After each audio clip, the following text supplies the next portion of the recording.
Now let's review our figure 20-27 that also comes out of Stallcup's Electrical Design Book, Volume 2. And notice we're dealing with Askarel-insulated transformers installed indoors in accordance with 450.25. Now basically, an Askarel-insulated transformers over 25 kVA should be furnished with a relief valve such as a chimney to relieve pressure built up by the gases that may be generated within the transformer as the transformer heats up from operation and so forth.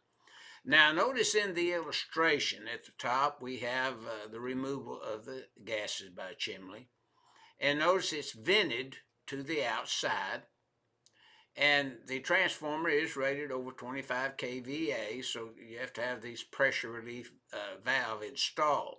The transformer may have a means for absorbing gases generated by the arcing inside the case.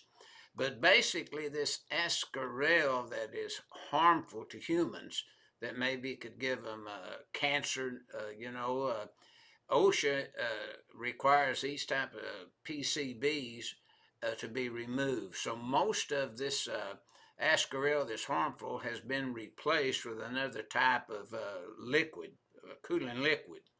But notice you still have to install those in accordance with 450.25, and most of the time you're going to a vault with such an installation. So this figure 20-27, that's exactly what it's trying to illustrate to folks dealing with transformers and installing them in vaults and so forth, based upon the type of liquid being used to cool the transformer.